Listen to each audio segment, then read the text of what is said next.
Assalamualaikum warahmatullahi wabarakatuh. Perkenalkan, nama saya Arga Intan Wibisana dari kelas Instrumentasi Kilang 1B dengan nomor NIM 211440053. Pada kesempatan UAS Instrumen kali ini, saya akan menjelaskan mengenai kontrol valve.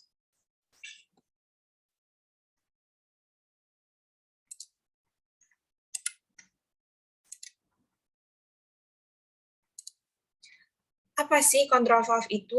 Kontrol valve merupakan jenis valve yang digunakan untuk mengendalikan aliran, tekanan, temperatur, serta level cairan dengan cara membuka atau menutup sebagian dari valve tersebut. Guna dari kontrol valve itu dapat merespon sinyal yang diterima dari pengendali yang membandingkan set point untuk variabel proses, dan nilainya diberikan oleh sensor yang dapat memantau perubahan dalam kondisi. Selanjutnya, apa itu fungsi kontrol valve? Fungsi ini secara manual menutup atau membuka aliran dengan tenaga manusia. Ada juga valve yang mempunyai fungsi sebagai kontrol untuk mengatur suatu aliran agar mengalir searah dan tidak bisa mengalir balik. Adapun prinsip kerja dari kontrol valve itu memiliki dua prinsip kerja. Yang pertama yaitu close jenis air to open bekerja bila kontrol valve mendapatkan sinyal, maka katup kontrol akan membuka. Dan yang kedua ada air to open, ini merupakan proses ketika pneumatik aktuator dan kontrol valve terbuka jika disapai udara bertekanan air kompresor. Adapun beberapa karakteristik kontrol valve, yang pertama yaitu linear, yang kedua quick opening, dan yang ketiga ada equal percentage. Selanjutnya ada bagian utama kontrol valve. Yang pertama itu ada bagian aktuator, yang kedua ada yoke, dan yang ketiga ada body. Di mana aktuator sendiri adalah penerima sinyal pada kontrol valve atau disebut juga penggerak kontrol valve. Karena pada bagian ini sinyal pertama kali diterima oleh kontrol valve untuk melakukan aksi membuka atau menutup. Nah, di dalam aktuator itu ada air inlet, diafragma, serta shoring. Di bagian yang kedua itu ada potongan yoke. Yoke adalah bagian yang menghubungkan antara aktuator dan body valve. Di sini terdapat position indicator dan valve stem. Position indicator ini berguna untuk mendeteksi proses dari kontrol valve ini. Yang ketiga ada bagian body. Body adalah bagian yang berfungsi untuk mengatur aliran fluida pada kontrol valve.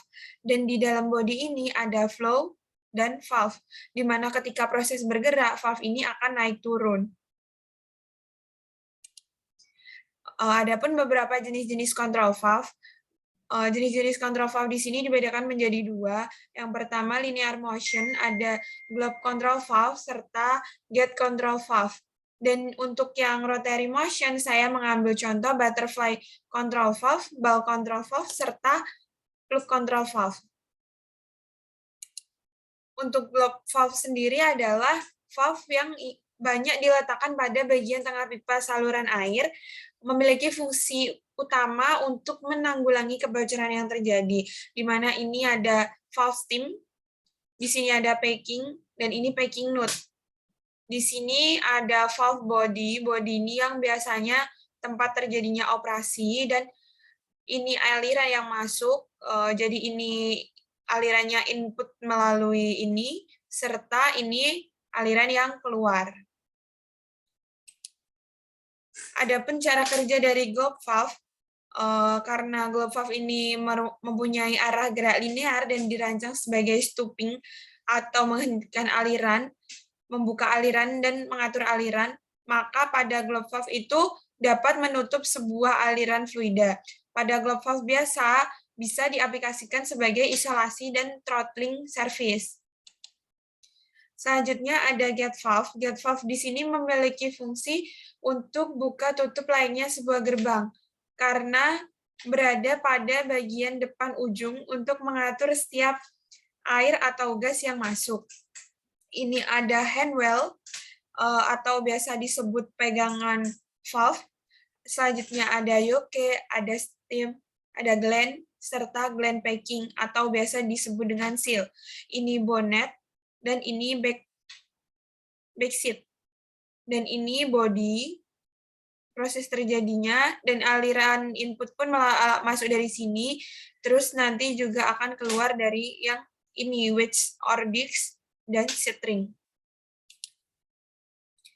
Cara kerja dari gate valve, jika pegangan diputar, bagian bonnet bergerak naik ke atas konektor dengan area stopping wedge merubah dengan memaksa gerakan menjadi naik dan turun. Nah, handle yang menaikkan dan menurunkan stop ini menempati ruang bonnet. Selanjutnya ada butterfly valve, di mana jenis ini digunakan untuk mengatur gerak laju air dalam pipa. Apa sih gerak laju air? Nah, gerak laju air itu menggunakan valve jenis ini karena gerak laju air itu alirannya itu akan stabil ketika menggunakan butterfly valve. Kebanyakan valve ini digunakan untuk gas dan air karena memiliki tekanan rendah atau cairan yang memiliki konsentrasi tinggi. Di sini ini juga ada hand valve, steam, dan yaw. Kenapa sih dikatakan butterfly valve?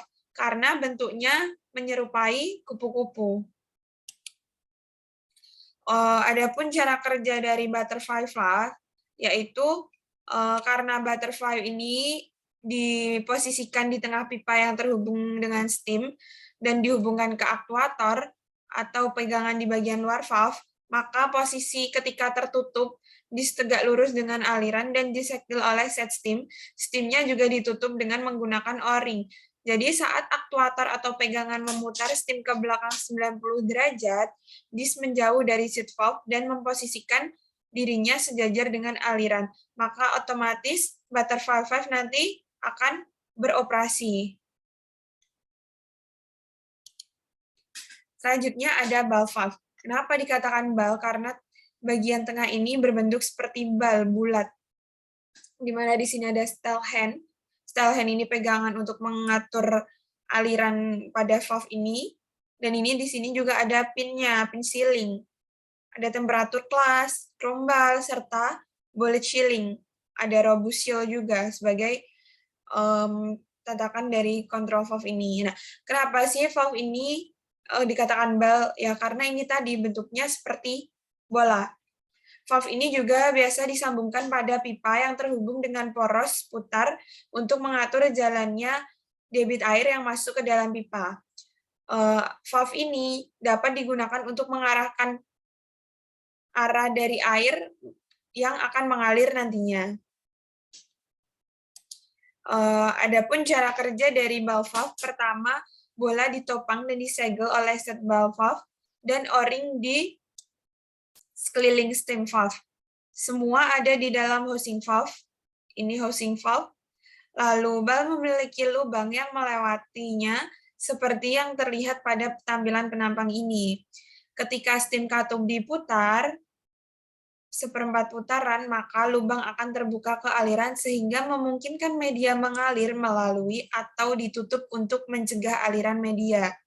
Fungsi dari sirkuit valve ini dapat digunakan sebagai housing assembly, bal design, dan jenis operasi semuanya berdampak pada operasi bal valve yang akan digunakan. Adapun karakteristik dari valve. Nah, apa sih karakteristik valve itu? Nah, di sini saya berfokus pada solenoid valve, di mana solenoid valve pneumatik adalah katup yang digerakkan oleh energi listrik melalui solenoida, mempunyai kumparan sebagai penggeraknya, dan memiliki fungsi untuk menggerakkan piston yang dapat digerakkan oleh arus AC maupun DC. Solenoid valve pneumatik ini adalah katup yang memiliki lubang keluaran serta lubang masukan dan lubang exhaust. Solenoid valve adalah elemen kontrol yang paling sering digunakan dalam fluids. Tugas dari solenoid valve tersebut adalah untuk mematikan, release, dose, distribus, serta mix fluid atau mencampur aliran. Nah, Prinsip kerja dari solenoid valve itu mempunyai coil seperti penggeraknya, di mana ketika coil mendapat suplai tegangan, maka coil tersebut akan berubah menjadi medan magnet, sehingga menggerakkan piston pada bagian dalamnya ketika piston bertekanan yang berasal dari suplai. Pada umumnya, solenoid valve pneumatik ini mempunyai tegangan kerja antara 100 hingga 200 VAC. Namun, ada juga yang mempunyai tegangan DC. Nah, ini adalah gambar dari solenoid at rest valve close, dan ini untuk yang valve open. Jadi, perbedaannya nanti terjadi di area F ini. Ketika valve close, maka fluid tidak akan ke arah F ini. Namun ketika open, fluid akan mengalir, ininya agak ke atas dan fluid mengalir melalui F. Adapun cara kerja dari sistem pneumatik, yang pertama yaitu kompresor diaktifkan dengan cara menghidupkan penggerak awal. Ini kompresor, kita hidupkan dulu kompresor.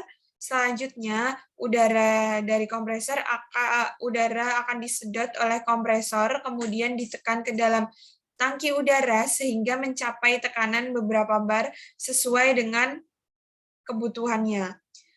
Untuk menyalurkan udara bertekanan ke seluruh sistem atau sirkuit pneumatik, diperlukan unit pelayanan atau service unit yang terdiri dari penyaringan ataupun yang biasa disebut dengan filter, memerlukan katup kran juga, atau nama kerennya atau istilah kerennya itu shoot off valve, dan pengatur tekanan atau disebut regulator. Service unit ini diperlukan karena udara bertekanan yang diperlukan di dalam sirkuit pneumatik harus benar-benar bersih, dan tekanan operasional pada umumnya hanyalah sekitar 6 bar, tidak boleh melebihi. Selanjutnya, udara bertekanan ini nanti disalurkan dengan bekerjanya solenoid valve. Solenoid valve ketika mendapat tegangan input pada kumparan dan menarik plunger, sehingga udara bertekanan keluar dari outlet port melalui pneumatik. Untuk udara bertekanan yang masuk akan mengisi tabung pneumatik secara otomatis dan membuat piston bergerak maju, dan udara bertekanan tersebut mendorong piston dan akan berhenti di lubang outlet port pneumatik atas batas dorong piston. Nah, di pneumatik ini nanti ada pistonnya. Selanjutnya, ada cara kalibrasi. Bagaimana sih cara mengkalibrasi valve ini, kontrol valve ini?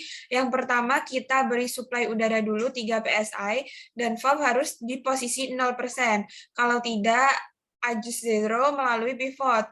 Nah, selanjutnya, naikkan pelan-pelan untuk mengetahui starting point sambil lihat pressure gauge output yang ke aktuator pada positioner. Bila ada pergerakan naik, berarti output udara sudah masuk ke aktuator. Maka itulah starting point-nya. Apabila sudah melakukan starting point, maka kita melanjutkan ke tahap berikutnya. Memberi sinyal 90%, harus posisi 90% skal, kalau tidak, atur adjustment screw vapor. Selanjutnya, ulangi step 2, menaikkan pelan ini, serta memberi sinyal sampai benar-benar sesuai dengan skal. Setelah itu, dites pergerakan 10% dan 90%. Kemudian, yakinkan pergerakan valve dari 0% naik ke 25%, naik lagi ke 50%, dan naik lagi ke 75% hingga 100%. Sekian yang dapat saya sampaikan. Apabila ada salah dan tutur kata yang kurang berkenan, saya mohon maaf sebesar-besarnya. Terima kasih. Wassalamualaikum warahmatullahi wabarakatuh.